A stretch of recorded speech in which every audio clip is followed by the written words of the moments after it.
आयुष्य घडवले खेळता खेळता श्री बलदेव सिंग, पद्मश्री 2026।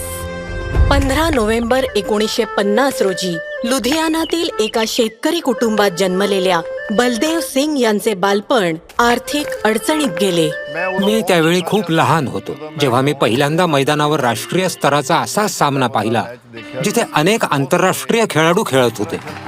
त्यांच्या उपस्थितीने मी खूप प्रभावित झालो आणि माझ्या मनात हा विचार आला की मी सुद्धा एक दिवस असा खेळाडू होईल।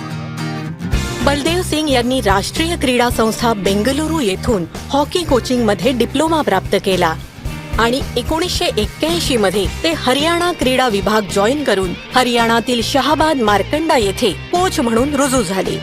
शहाबाद त्यांची कर्मभूमी बनली आणि त्यांनी सर्वात आधी हॉकीची मैदाने तयार केली।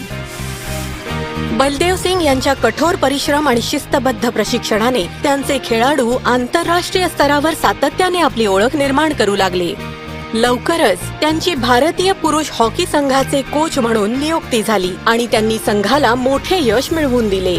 मी पाहिलं की मुलींनाही खेळायचं होतं पण त्यांच्या पुढे अनेक अडचणी होत्या। आम्ही त्यांच्या कुटुंबियांना समजावलं। त्यांनी एक मोठी गाडी विकत घेतली मुलांना मदत करण्यासाठी। जेव्हा दिल्लीत किंवा दूरच्या ठिकाणी स्पर्धा व्हायच्या तेव्हा ते मुलींना घरी आणायला आणि सोडायलाही जायचे आणि गरज पडल्यास ते आर्थिक मदतही करायचे। हॉकी खेळल्यामुळे इथल्या मुलांना मानसन्मान आणि नोकऱ्या देखील मिळाल्या। जर मुली पुढे आल्या तर भारतही पुढे जाईल। बलदेव सिंगजींच्या प्रशिक्षणाखाली मुलींच्या शालेय संघाने देखील अनेक टुर्नामेंट जिंकल्या आणि पुढे त्या देशाचा अभिमान बनल्या। माझ्यासाठी ते फक्त एक कोच नव्हते, माझ्यासाठी ते गाईड, मेंटॉर, फादर फिगर होते ज्यांना आमचं आयुष्य कसं असावं याची काळजी होती। त्यावेळी शहाबाद मध्ये एक म्हण होती, एखाद्याच्या घरी जर मुलगी जन्माला आली तर तिला बलदेवजींच्या मैदानात सोडा म्हणजे तिचं आपोआप आयुष्य घडेल। शहाबादने इतके खेळाडू घडवले की ते हॉकीची नर्सरी म्हणून ओळखले जाऊ लागले। 2017 मध्ये बलदेव सिंग भारताच्या ऑलिम्पिक टास्क फोर्स मध्येही सामील झाले आणि त्यांनी भारताच्या क्रीडा संघ धोरणात योगदान दिले। माझं संपूर्ण आयुष्य हॉकी आणि खेळाडूंसाठी आहे।